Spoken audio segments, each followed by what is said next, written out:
hope you guys enjoyed this episode of Hunter and Sean. Let's get this started with right now. We have lots of things to cover today, and so first of all, I want to describe to you everything that I can right now. First, we're going to talk about Act 2 of William Shakespeare's A Midsummer Night's Dream. Now, first of all, we actually have to talk about Act 2. Now, what happens in Act 2? Last time we left off, it was the play. They're gonna rehearse in the play! But first of all, we're gonna need to talk about King Oberon and Queen Titania.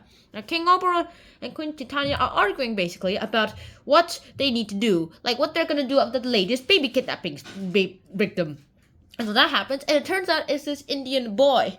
Or it's a girl. And in my book, it's the Indian person. It's an Indian boy. Oh, in the movie version, I'm pretty sure it's a girl. And there was this Indian boy that, for some reason, Oberon said, "Hey, I need that boy that you stole from me." I didn't steal from him. I was close friend with Mom, and I promised her that I will raise him because I promised her. Also, in some cases of the adaptations, it says like, just out of love for her dead friend who died in childbirth. So yeah, that happened, and for some reason the Indian boy never actually is seen in the play for some reason. So yeah, that happens. And why does Oberon want this guy to be to be his servant and paid? We don't know. For some reason, he just goes ahead and hatches a plan so that his wife, Queen Titania, will go ahead and like start liking him again and probably just relinquish the Indian boy. Also, what's so useful about this boy? I mean, some people say like it's just for him to carry his cloak, but I say otherwise, because I have no idea. He's never seen on stage, at least in the official version of the play. Anyway, so that happens, and Oberon gets his great BFF, Robin Goodfellow, to come here and decide that, hey, I need you to find a flower called Love and Idleness. Now, Robin Goodfellow's real name, we know it as better as Puck. Now, Puck is instructed to go find this flower that was hit by, for some reason, Cupid's arrow. I guess he had bad aim back then. Anyways, that happened, and so they decided to go ahead and find a flower. And he's like, okay, I'll go find a flower. So he goes ahead, and while Puck is gone, Oberon sees Helena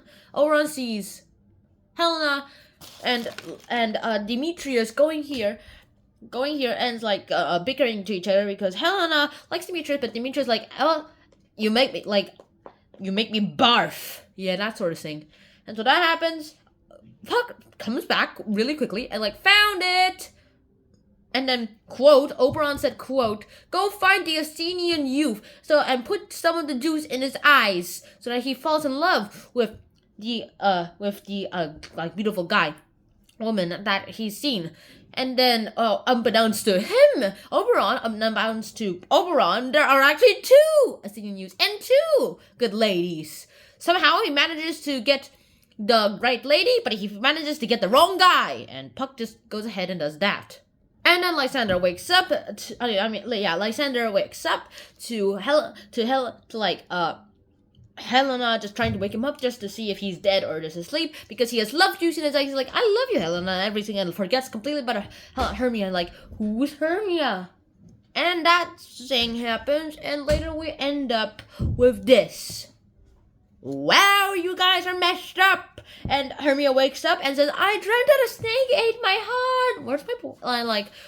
Where's Lysander? Where's my boyfriend? Yeah, everything that seems to happen, and that's where it all ends. So that's Act 2. And now it's time for Act 3. Next time on Hunter and Sean. See you guys soon. Out. Peace.